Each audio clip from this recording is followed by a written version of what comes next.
Bienvenue dans cette nouvelle vidéo Les minutes pour comprendre comment exploiter son entreprise pour réussir. En tant qu'expert en développement d'entreprise et entrepreneur depuis plusieurs années, j'aimerais partager avec vous un principe fondamental pour transformer votre entreprise en un processus d'enrichissement automatique. J'ai baptisé ce principe le cycle de l'enrichissement. Vous comprendrez en quelques minutes au travers de cette vidéo pourquoi il est important d'avoir une approche financière globale de votre entreprise pour réussir. Si vous maîtrisez le cycle d'enrichissement, vous serez alors capable d'assurer la croissance de votre entreprise, de prendre de meilleures décisions de gestion, de juger les différentes stratégies et politiques de votre entreprise, d'apprécier le partage de la richesse créée par votre entreprise pour finalement accroître les profits et la valeur de votre entreprise.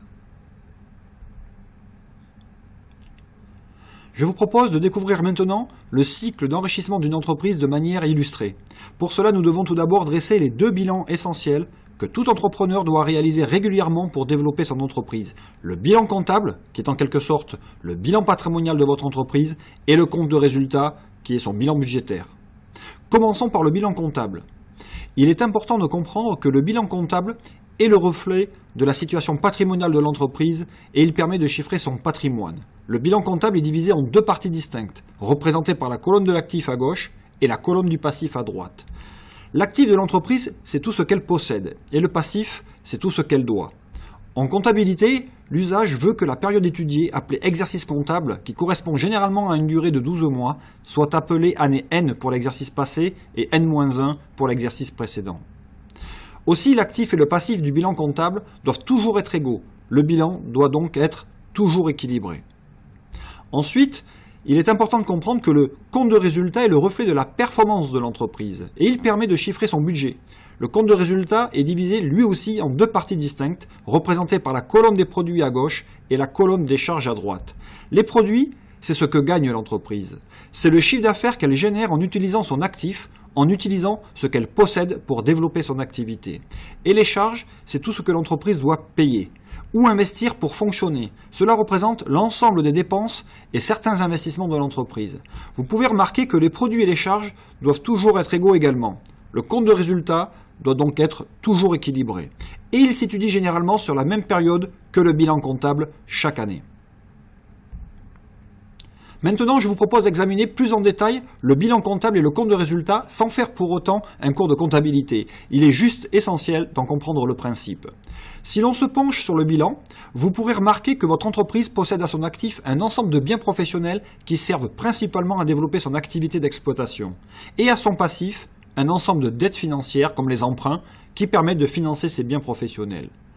Le bilan permet donc de visualiser l'ensemble des moyens que votre entreprise détient pour développer son activité et la manière dont elle finance ces moyens par le biais du passif.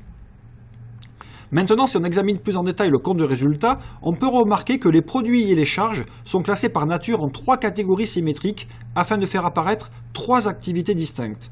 L'activité d'exploitation qui consiste à générer du chiffre d'affaires au travers de votre activité commerciale, l'activité financière qui consiste à générer des revenus financiers procurés par les placements escomptes gains de change que possède l'entreprise, et l'activité exceptionnelle qui consiste à générer des revenus en dehors de l'activité normale de votre entreprise. Si on se résume, le compte de résultat est l'outil d'analyse de la performance et de la rentabilité de votre entreprise en décrivant son activité pour une période donnée, et le bilan comptable est l'outil d'analyse de la structure financière de votre entreprise en décrivant à une date donnée sa situation patrimoniale.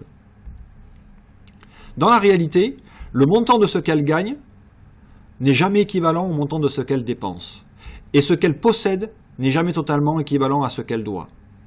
Donc si votre entreprise est bien gérée et qu'elle fonctionne bien, vous devriez avoir plus de produits que de charges et l'actif devrait être supérieur au passif.